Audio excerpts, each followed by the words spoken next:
नमस्कार दोस्तों, आपका स्वागत है हमारे चैनल स्टार स्टडी मटेरियल में। आज के क्लास में हम लोग प्रश्नावली 3.3 का शेष प्रश्न को देखने वाले हैं। तो चलिए वीडियो को स्टार्ट करते हैं। और आज का हमारा जो पहला प्रश्न है वह है 5 वर्ष पूर्व नूरी की आयु सोनू की आयु की 3 गुनी थी। 10 वर्ष पश्चात नूरी की आयु सोनू की आयु की 2 गुनी हो जाएगी। नूरी और सोनू की आयु कितनी है? तो सबसे पहले ऐसे प्रश्न को सॉल्व करने के लिए मुझे मानना पड़ेगा नूरी और सोनू का आयु ज्ञात करना है, तो मुझे नूरी और सोनू की आयु को x और y मानना पड़ेगा। तो पहले नूरी है तो नूरी को x और सोनू को y मान लेते हैं। तो लिखा है नूरी की आयु वर्तमान आयु x वर्ष और सोनू की वर्तमान आयु y वर्ष। अब इसको आगे सॉल्व करेंगे तो लिखेंगे प्रश्नानुसार प्रश्न के अनुसार कह रहा है कि 5 वर्ष पहले, तो पहले के लिए माइनस करते हैं और बाद के लिए प्लस करते हैं।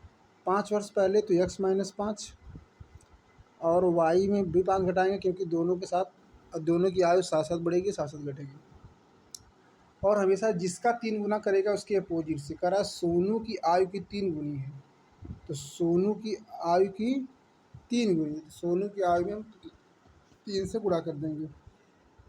इसको सॉल्व करेंगे तो x माइनस 5 इसको हमने कॉपी कर लेंगे और ये 3 का मल्टीप्लाई करेंगे 3y और 3 पच्चीस हो जाएगा 15। इस प्रकार से आप देख पा रहे हो कि x माइनस वाई बराबर 15 माइनस 3y माइनस 15। अब x और y को एक तरफ करेंगे तो ये हो जाएगा माइनस का 3y और ये इधर जाएगा तो प्लस का 5, माइनस का 15 प्लस का 5। इसको सब्ट्रैक्ट करेंगे तो आ जाएगा x माइनस 3y बराबर का 10। समीकरण 1 बन गया। अब 10 साल बाद का रहा, मैंने कहा कि बाद के लिए जोड़ेंगे, पहले के लिए घटाएंगे।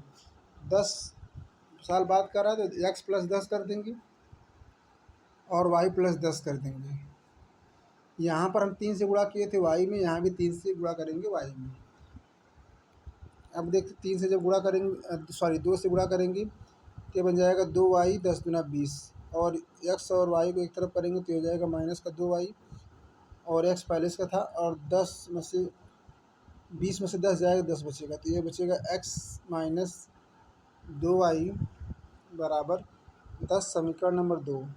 अब समीकरण 1 और 2 को जब ध्यान से आप देखेंगे, ये आपका समीकरण नंबर 1 है और यहाँ पे समीकरण नंबर 2 है। समीकरण 1 और 2 में देख रहे हैं कि x की गुणांक क्या है, बराबर है। तो x के गुणांक बराबर है, इसके सिंबल क्या है, एक जैसे है तो घटाने पर हम लिखेंगे समीकरण 1 माइनस 2 करने पर या समीकरण 1 व 2 को घटाने पर, जैसा कि यहाँ पे लिखा गया समीकरण 1 और 2 को घटाने पर। जब समीकरण 1 2 घटाएंगे, सबसे पहले समीकरण 1 2 नोट डाउन करेंगे। समीकरण 1 x माइनस 3y बराबर माइनस का 10, समीकरण 2 x माइनस वाई बराबर का 10। अब इसको सॉल्व करेंगे तो आप देख पा रहे हो इसका सिंबल पहले बदल देंगे। तो प्लस प्लस है तो ये हो जाएगा माइनस और यहाँ पे माइनस माइनस तो हो जाएगा प्लस और यहाँ पे माइनस प्लस है तो यहाँ पे हो जाएगा माइनस। तो आप देख पा रहे हो ये इससे कट जाएगा और यहाँ पे हो जाएगा +2 माइनस का 3, तो माइनस का y माइनस का 10 और माइनस का 10, माइनस में जुड़ता सिर्फ माइनस का ही लगेगा, तो माइनस का 20, तो माइनस का y हो जाएगा और माइनस का 20। तो आप देख पा रहे हो कि माइनस माइनस से कैंसिल होगा तो y का मान हो जाएगा 20। तो इस प्रकार से जो आपका ये प्रश्न था y का मान 20 आया। अब y का मान जो 20 है इसको हम किसी पे रखेंगे तो x का मान निकल जाएगा। तो चलिए y का मान हम रख देते हैं कहीं पर ले आके, तो y का मान समीकरण 1 में रख देते हैं। y का मान समीकरण 1 में रखने पर आप समीकरण 2 में भी y का मान रखेंगे तब भी x का मान निकल जाएगा। समीकरण 1 को पहले डाउन करेंगे। समीकरण 1 हमारे पास है x माइनस 3y बराबर माइनस का 10, तो x माइनस 3 गुणे 20 हो जाएगा बराबर का माइनस का 10, 20 3 60 माइनस का 10, 60 माइनस 10 प्लस 60 हो जाएगा प्लस का 50, तो x बराबर 50। तो नूरी की वर्तमान आयु 50 वर्ष, सोनू की वर्तमान आयु 20 वर्ष। तो क्योंकि एक्स का मान आपका सोनू का था, तो सोनू सॉरी एक्स का मान नूरी का था, तो नूरी का तुम्हारा 50 वर्ष, और वाई है सोनू की, तो हो जाएगा सोनू कितना है 20 वर्ष। इस प्रकार से ये प्रश्न समाप्त होता है। अगले प्रश्न की तरफ करते हैं। अगला प्रश्न है, दो अंकों की संख्या के अंकों का योग 9 है। इस संख्या की का 9 गुना संख्या के अंकों को उलटने से बनी संख्या के 2 गुना के बराबर है, तो वह संख्या कहती है। सबसे पहले संख्या में हम इकाई दहाई होता है, जानते हो। तो दहाई का अंक एक्स, इकाई का अंक वाई मानेंगे, तो संख्या क्या बनेगी 10x + y। आप जानते हैं किसी भी संख्या का निर्माण क्या होता है, संख्या का निर्माण दहाई के स्थान पे 10 होता है और इकाई का स्थान जोड़ देते हैं। तो यहाँ पे दहाई के स्थान पे 10 रहेगा और दहाई को हम x माने 10x हो जाएगा, इकाई को y माने तो y लिख देंगे। संख्या बनेगी 10x + y। अगर मुझे x y का मान निकल जाए कहीं से, तो उसमें रख के हम निकाल सकते हैं कि इसका आपका संख्या क्या है। तो पहला समीकरण आपसे कह रहा है, पहला समीकरण है कि अंकों का योग 9 है। तो अंकों का योग जब 9 है तो हम करते हैं इसके अंकों को जोड़ते हैं। अंकों का योग 9 है तो अंक क्या है x और y, तो x y का योग 9 होगा, तो हमने लिखा x + y = 9। ये समीकरण 1 बन गया। उसी प्रकार से इस संख्या का 9 गुना संख्या के अंकों को पलटने से बनी संख्या, इस संख्या का 9 गुना संख्या हमारे पास क्या है 10x + y, तो 10x + y का 9 गुना इसकी अंकों को पलटने पर, तो 10y + x का 2 गुना के बराबर है, कि 2 गुना के बराबर। इसको जब सॉल्व करेंगे तो आप देखेंगे 90x + 9y 20y + 2x हो जाएगा 88x - y = 0, तो हो जाएगा 8x - y। इसको जब आगे सॉल्व करेंगे तो 8x - y = 0 हो जाएगा, समीकरण नंबर 2 बन जाएगा। तो यहाँ से जब आप इसको और ज़्यादा सॉल्व करेंगे, थोड़ी सी गलती हो गई है, और ज़्यादा सॉल्व करेंगे तो आप एक्स वाई का मान निकल जाएगा। जब एक्स वाई का मान निकल जाएगा तो आप इसको यहाँ पे रखेंगे, तो आप देख पा रहे हो कि एक्स का मान 1 आया था, सॉरी वाई का मान 1 और एक्स का मान 8 आया था, तो 10 + 8 वो संख्या हो जाएगी आपकी 18। तो चलते हैं अगला प्रश्न पे। और अगला प्रश्न हमारा है कि मीना 2000 रुपया निकालने के लिए एक बैंक गई। उसने खजांची को 500 रुपये और 100 रुपये के नोट देने को कहा। मीना ने कुल 25 नोट प्राप्त किए। ज्ञात कीजिए सॉरी ज्ञात कीजिए कि 50 रुपये और 100 रुपये के कितने नोट प्राप्त हुए। तो मैं मानता हूँ कि जो 50 के नोट थे एक्स थे और 100 के नोट वाई थे। तो यहाँ पे प्रश्नानुसार लिखेंगे, तो 50 के नोट एक्स और 100 के नोट वाई थे। यह मानने के बाद ये कह रहा है कि 50 के अगर नोट एक्स होंगे तो 50 नोट होंगे तो 50 एक्स, अगर 100 के नोट वाई होंगे 100 नोट होंगे तो 100 वाई। कह रहा है कि इन सब का योग कितना होना चाहिए 2000। तो आप देख रहे हो 50 एक्स प्लस का 100 वाई बराबर का 2000। फिर कह रहा है कि कुल नोटों की संख्या मतलब x + y = 25 है। समीकरण नंबर 2 बन गया। अब देख रहे हैं समीकरण 1 की गुणांक बराबर करने के लिए मुझे 50 से यहाँ पे क्या करना पड़ेगा, समीकरण 2 में 50 से गुणा करना पड़ेगा। जैसे समीकरण 2 में 50 से गुणा करेंगे तो आप देखेंगे समीकरण नंबर 3 बन जाएगा, बनेगा 50x + 50y बराबर 50 से करेंगे तो हो जाएगा 1250। समीकरण नंबर 3 बन गया। अब 2 और 3 को घटाने पर सबसे पहले समीकरण 2 को नोट डाउन करेंगे। समीकरण 2 आपका है, समीकरण 2 3 बन गया। समीकरण 1 और 3 को करेंगे ना, समीकरण 1 को नोट डाउन करेंगे। समीकरण 1 आपके पास है 50x + 100y = 2000। समीकरण 3 जो बना है यह है 50x + 50y = 1250। तो यहाँ पे जब देखते हैं कि इसका सिंबल जई जैसा होता है तो घटाने पे कटता है हमेशा। यहाँ पे माइनस करेंगे, यहाँ भी माइनस करेंगे, प्लस है तो माइनस, यहाँ माइनस करेंगे और ये पूरा इस तरह से कैंसिल हो जाएगा।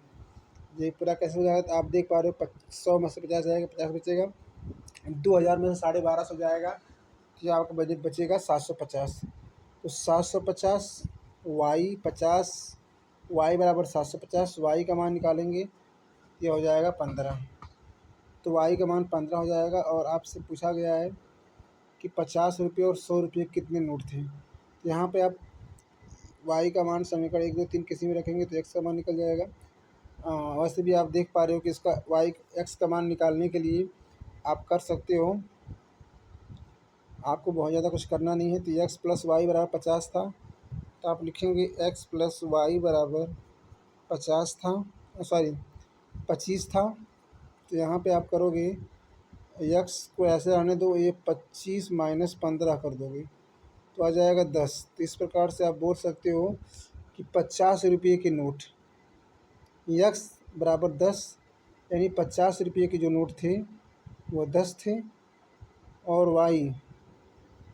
वाई आपका है 100 रुपये का नोट। तो वाई की संख्या, मतलब वाई जो नोट थी उसकी संख्या 15 होगी और एक्स की संख्या 10 होगी। इसका मतलब जो 50 और 100 रुपये कितने नोट हैं, तो 50 रुपये के जो नोट हैं वह हैं 10, और जो 100 रुपये का नोट है वह है 15। तो इस प्रकार से ये प्रश्न का करेक्ट आंसर होगा 10 और 15। चलिए नेक्स्ट प्रश्न चलते हैं, और आज का हमारा आखिरी प्रश्न है। करा कि किराए पर पुस्तक देने वाले एक पुस्तकालय का प्रथम दिन 3 दिनों का एक नियत किराया तथा उसके बाद प्रत्येक अतिरिक्त दिन का किराया अलग किराया है। सरिता ने 7 दिनों तक एक पुस्तक खरीदने के लिए 27 रुपये अदा किया, जबकि सुशी ने एक पुस्तक 5 दिनों तक रखने की 21 रुपये अदा किया। नियत किराया तथा प्रति अतिरिक्त दिन का किराया ज्ञात कीजिए। तो देखिए जो प्रश्न है ना, इस प्रश्न में थोड़ा आपको समझने की ज़रूरत है। इस प्रश्न में कह रहा है कि किराए पर प्रत्येक पुस्तक देने पर किसी पुस्तकालय का प्रथम 3 दिनों का नियत किराया है। ये 3 दिनों का नियत किराया का मतलब पहले समझते हैं।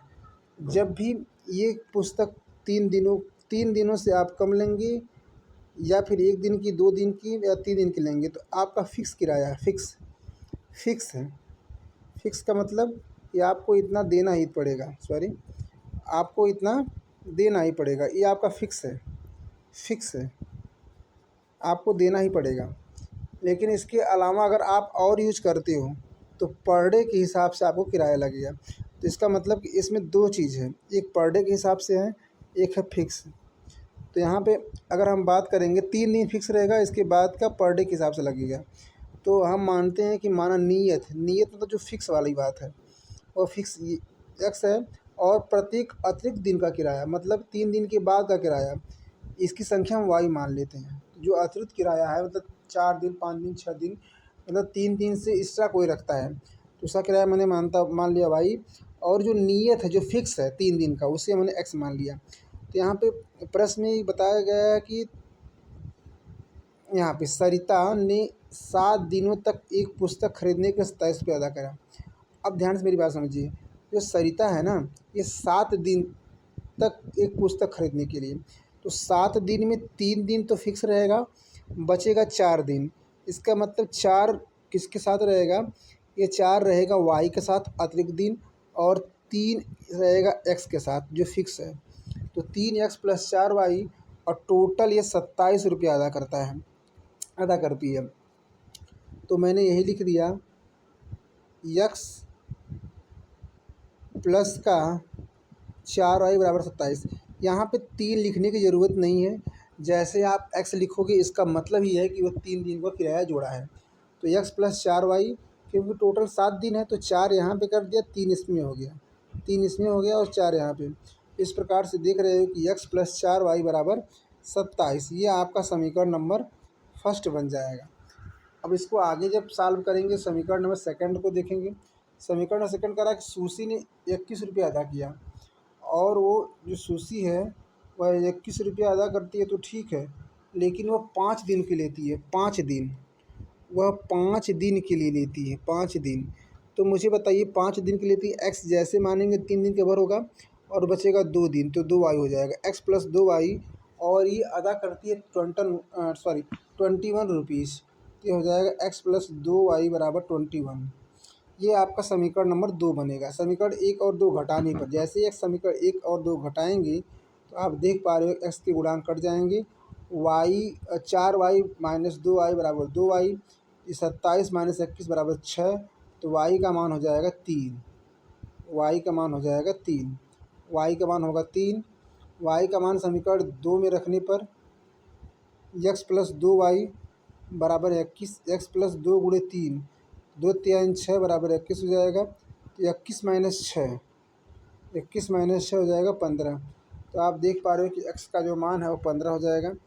फिर आगे कह रहा है कि तो नियत किराया, तो आप कहोगे सर नियत किराया जो है ये 15 रुपया है, फिक्स है, और अतिरिक्त किराया ये 3 रुपया है। मतलब 3 दिनों का 15 रुपया देना पड़ेगा। इसके बाद जितना अतिरिक्त दिन लोगे उसका 3 रुपया देना पड़ेगा। तो इस प्रकार से ये जो प्रश्न था आपका नियत किराया और प्रतिदिन किराया, पता चल गया कि जो नियत किराया है वो आपका 15 रुपया, प्रतिदिन का अतिरिक्त किराया 3 रुपया है। तो इस प्रकार से आप देख पा रहे हो कि हमारा जो चैप्टर था 3.3, जो चैप्टर था जिसका नाम था 3.3, ये पूरी तरह से कंप्लीट हुआ, पूरी तरह से कंप्लीट हुआ। पूरा वीडियो देखने के लिए बहुत बहुत धन्यवाद। अगर हमारे द्वारा बनाई गई ये वीडियो आपको अच्छी लगती है तो आप इसे अपने दोस्तों के साथ ज़रूर शेयर करिए ताकि वह भी इसका लाभ उठा पाएँ। और मिलते हैं किसी ऐसे ही शानदार वीडियो के साथ। तब तक के अपना ख्याल रखिए, मस्त रहिए, व्यस्त रहिए और पढ़ाई अपनी करते रहिए।